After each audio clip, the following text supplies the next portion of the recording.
Y estamos ya con Santiago Basabe, docente de la Flaxo y analista político. ¿Cómo está? Muy buenas tardes, gracias por estar con nosotros. Gracias, Gisela, buenas tardes, Hernán, buenas tardes a la audiencia. Escuchábamos justamente un reportaje sobre lo que vivimos los ecuatorianos y sobre todo los quiteños, porque fue aquí el paro nacional. ¿Cree usted que marcó la agenda política este año?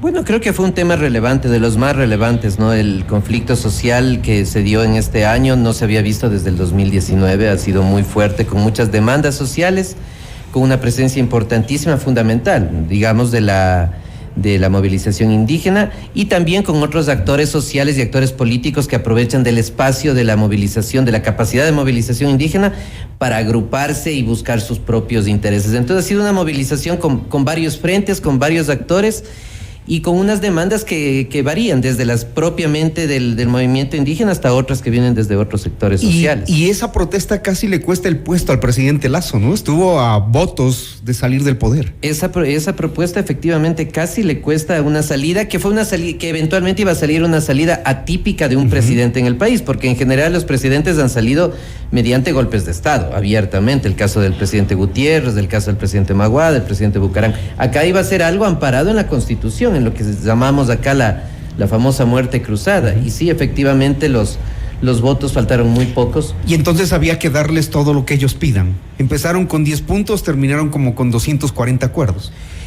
Porque se dejó crecer mucho la movilización. Me parece que el gobierno falló un poco en cortar a tiempo, en buscar canales de negociación, en utilizar mejor a la Policía Nacional en los primeros días.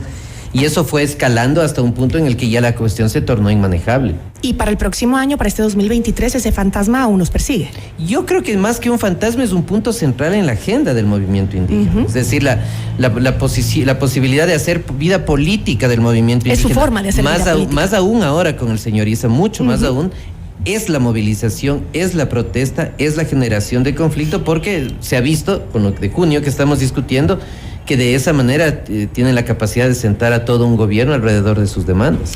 Ahora, Santiago, el tema es que mucha gente se identifica con lo que pide el movimiento indígena, porque no vemos generación de empleo, o el gobierno dice que han generado 450,000 puestos de trabajo, pero no sabemos dónde. Ayer mirábamos nada más las cifras de cómo la migración está aumentando en el país. Entonces hay gente que dice, bueno, el movimiento indígena tiene razón de pedir, y el gobierno como que no termina de reaccionar. Así vamos a empezar el 2023. Es que el problema radica en que el único canal de expresión ciudadana es el movimiento indígena. Es lo único que tienes medianamente articulado y en lo cual mucha gente se representa, aunque no necesariamente sea partidaria del movimiento indígena. No hay partidos políticos. La clase media no tiene una organización política en la cual sienta que sus demandas es expectante están expresadas. La clase media. Es expectante porque no tiene un espacio de expresión, digamos, ¿no?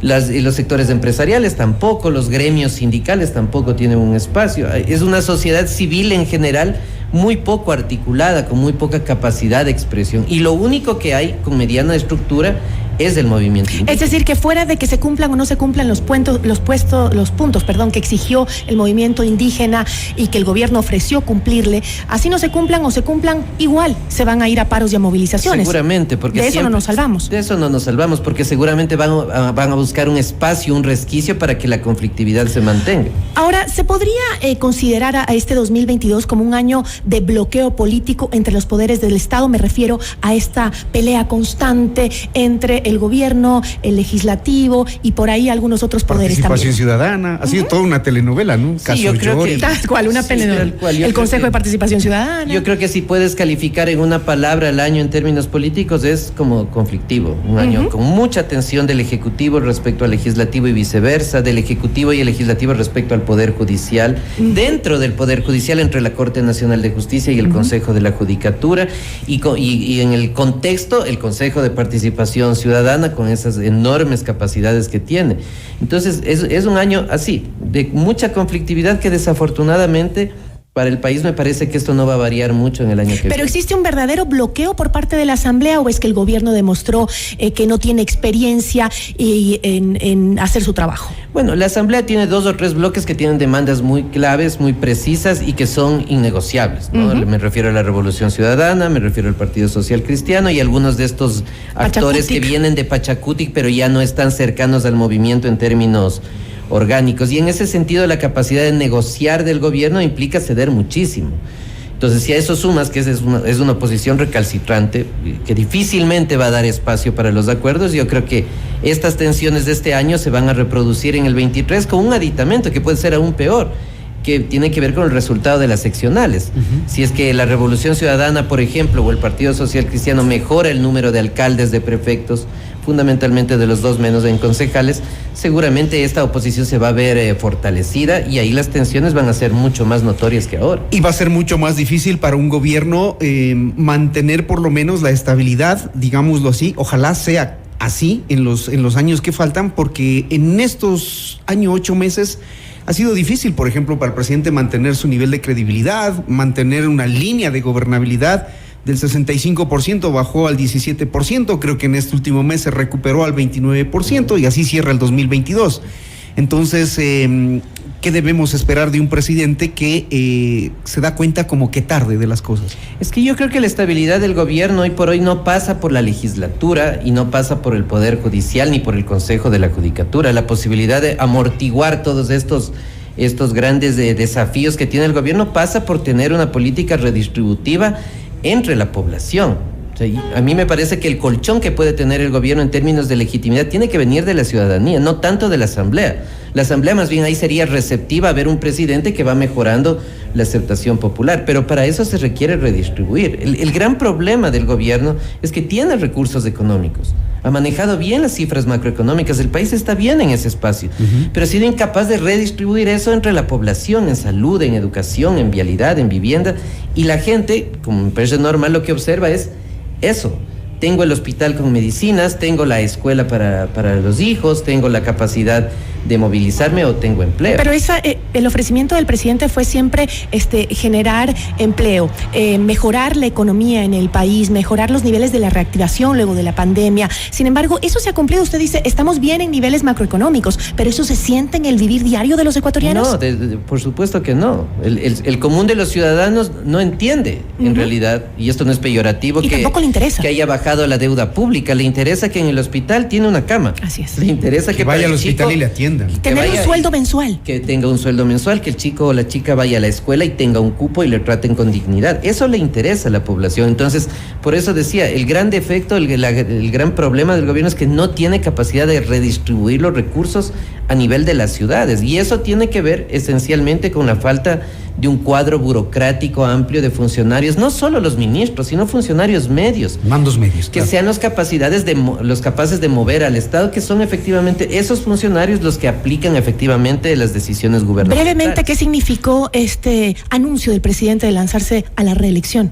Un desatino. Yo creo que un desatino. El presidente tenía un espacio enorme para catapultarse personalmente luego de los acuerdos y de los varios convenios con el gobierno de los Estados Unidos. Pero todo eso se eclipsó en función de su declaración, y lo que circulaba en medios de comunicación, en opinión pública, en redes sociales, no eran los acercamientos, no era el apoyo en términos de seguridad, sino el presidente quiere reelegirse. Entonces, son decisiones erráticas del presidente, no es la primera, desafortunadamente, que de a poco van minando no solo su imagen personal, sino también los logros que el gobierno ha podido tener a lo largo de este año. ¿Qué esperamos para el siguiente año?